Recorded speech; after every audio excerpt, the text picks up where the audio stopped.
Hello and welcome. I'm Saeed from StoryPlanet.net. Dive right into the essence of the most captivating books without reading them cover to cover. Whether you're on the go, at the gym, or just relaxing at home, we offer you a unique and enriching listening experience. Today, we are exploring the book, The Innovator's Dilemma, a creation by Clayton Christensen. This summary centers on one of the central themes of the innovator's dilemma, which is why many successful companies struggle when confronted with the new markets they themselves have created. It specifically examines disruptive innovation.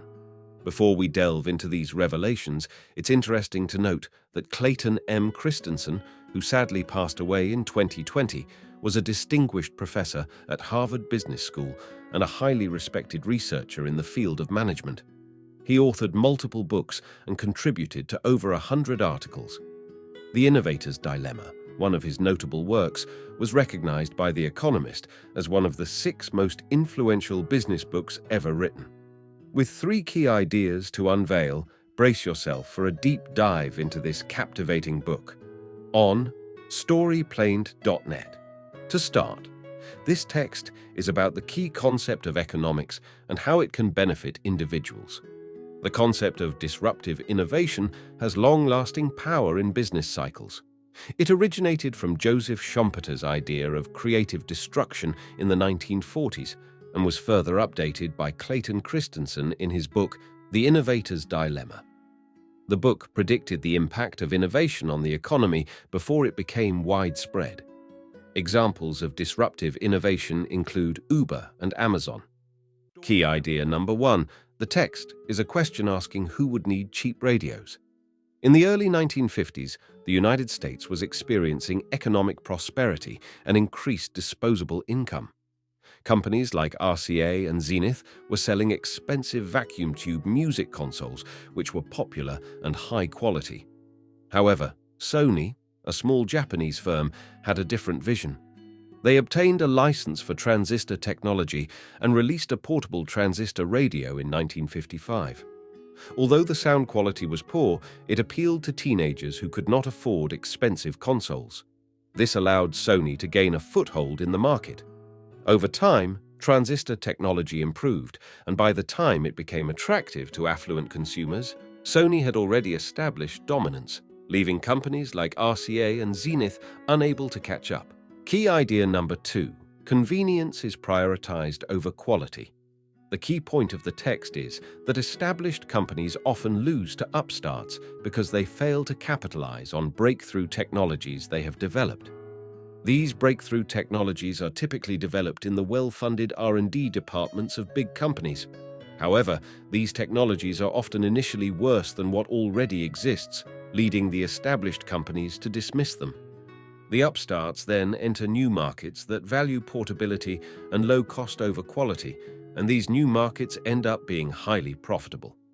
By the time the established companies realize the potential of these new markets, it is often too late as the upstarts have already cornered the market.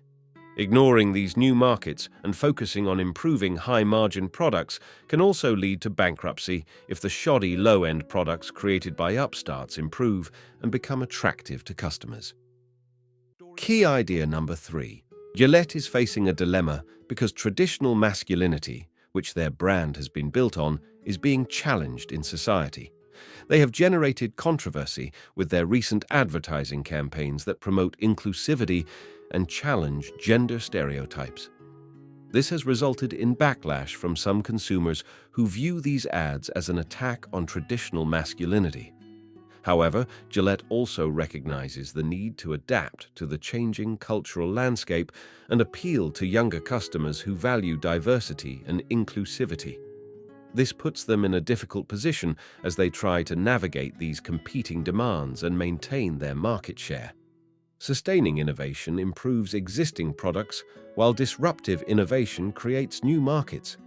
Gillette is an example of a company that focuses on sustaining innovation, constantly improving their razors.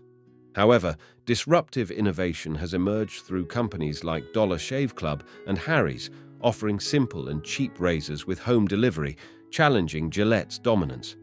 This puts Gillette in a dilemma. known as the innovator's dilemma. In conclusion, the text discusses the concept of the innovator's dilemma and how companies can avoid falling into it. It mentions Gillette's attempt to counter competition with a home delivery subscription service. The main lesson from Christensen's book is that managers must avoid the trap by incubating new ideas. The text also highlights the fear-inducing impact of Christensen's message on business leaders and suggests that fear can be a good guide to success. Thank you for listening to this summary. If you enjoyed this exploration, we invite you to discover other fascinating books on storyplanet.net. Don't wait any longer. A multitude of books, stories, and knowledge await you there. See you soon on storyplanet.net.